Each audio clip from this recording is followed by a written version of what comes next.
안녕하세요. 투자의 감 네이버 증권의 저자 알렉스 강입니다. 오늘은 바이오 기업 그중에서도 HLB에 대해서 앞으로 주가가 어떻게 될지, 주가가 오르면 어디까지 오를 수 있을지에 대해 생각해 보려고 합니다. 요즘 바이오 기업들 주가가 잘 올랐죠. 대표적으로 알테오젠을 살펴보면 주가가 이렇게 흘러왔습니다.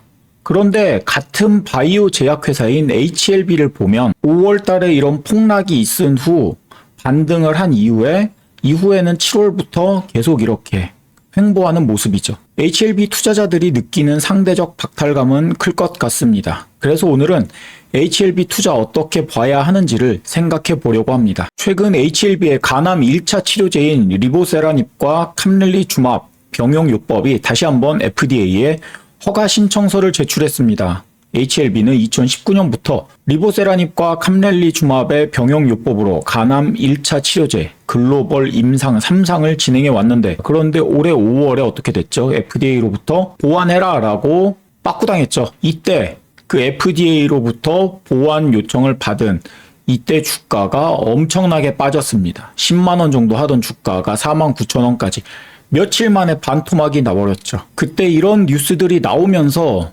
주주들과 기업을 조롱하는 댓글들이 많이 달렸습니다. K바이오는 사기다 라면서 말이죠. 당시 FDA에서는 제조 공정 문제를 보완하라고 했었고, 임상에 참여했던 인종 비율과 더불어 임상 기관에 대한 현장 확인 실사 문제가 있었습니다. 먼저 임상 기관 현장 확인 실사 문제에 대해서는 HLB 측은 신약 자체에 대한 문제가 아니라 FDA 너네가 현장 실사를 못한 것 때문 아니냐라고 반론을 했습니다. 알고 보니까 임상에 참여했던 그 백인 비율이 많은 지역 있잖아요.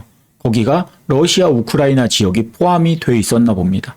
전쟁 때문에 의료기관 현장 실사를 못한 거죠. 이런 것보다 더 큰 문제는 사실 미중 갈등 때문이라는 그런 의견이 있습니다. 최근 미국에서는 생물보안법을 새로 통과시켰죠. 이게 뭐냐면 중국 바이오 기업을 제재하는 겁니다. 이게 HLB에 왜 악재가 되냐? HLB랑 같이 연구를 진행한 곳이 중국의 항서제약이기 때문이죠. 캄렐리주맙이 중국 항서제약 의약품입니다.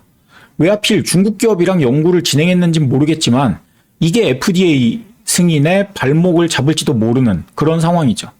만약 이번에 중국 항서제약이랑 같이 연구를 진행한 HLB 신약이 FDA 승인을 받아낸다면 이후 생물보안법의 제재를 받는 중국 바이오 기업들에게 살짝 빠져나갈 구멍을 만들어주는 사례가 되는 건 아닌가라는 우려가 있습니다.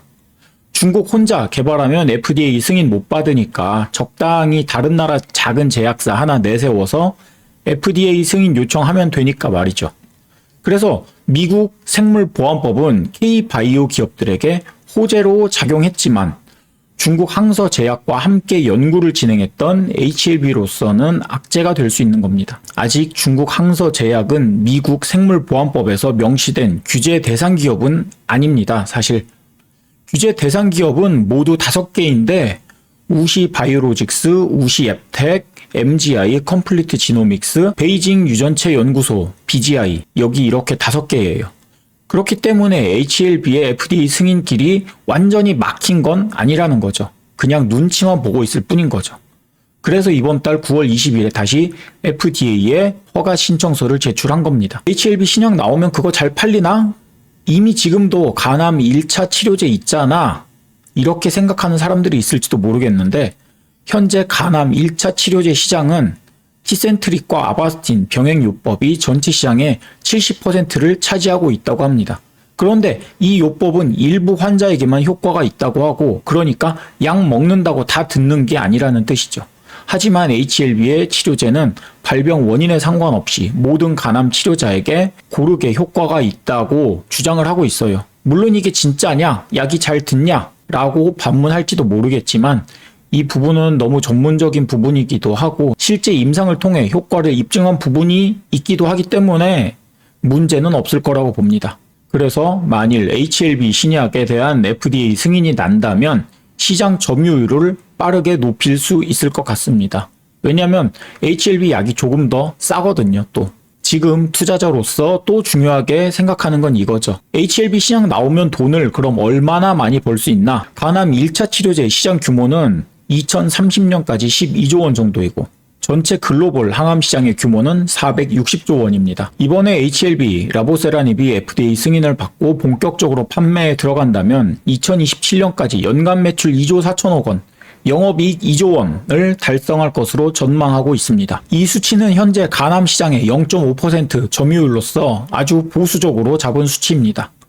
항암제는 연구개발 단계에서 돈을 엄청나게 들여서 문제지 일단 개발에 성공하면 이후부터는 실제 약 가격은 제조 원가 20분의 1 정도밖에 안 되기 때문에 이번에 FDA 승인만 나게 된다면 이후부터는 쓰게 되는 돈은 거의 없이 엄청난 수익이 예상되는 상황이죠. 일단 FDA 승인만 나면 돈을 쓸어 담는데 문제는 아직 FDA 승인이라는 관문이 너무 높다는 데 있습니다. 할 수 있다라는 HLB 자신감은 알겠는데 진짜 성공할 수 있을지 말이에요. 이 정도 말씀드리면 여기서 또 다른 의문이 생깁니다. 그래서 예전 3만원 하던 주가가 지금 9만원까지 올랐는데 신약 성공한다고 해서 앞으로 주가가 얼마나 더 오를 수 있을까? 아까 위에서 HLB가 신약을 팔게 된다면 2027년까지 영업이익 2조 원이 가능하다고 전망했었습니다. 만일 PER 20배를 기준으로 본다면 HLB의 시가총액은 40조 원까지 증가할 수 있는 겁니다. 지금 HLB 시가총액이 12조 원 정도니까 주가가 3배 더 상승할 여력이 있는 거죠. 그리고 셀트리온의 PER은 114배, 삼성바이오로직스의 PER은 74배입니다. 그렇기 때문에 신약 성공 이후 HLB가 단순히 PER 20배가 아니라 셀트리온 정도까지 평가받는다면 주가는 지금보다 20배 가까이 상승한다는 거고 삼성바이오로직스 정도로 평가를 받게 된다면 주가는 지금보다 10배 가까이 상승할 수 있다고 생각할 수도 있습니다. 물론 이건 정말 장밋빛 환상이긴 합니다.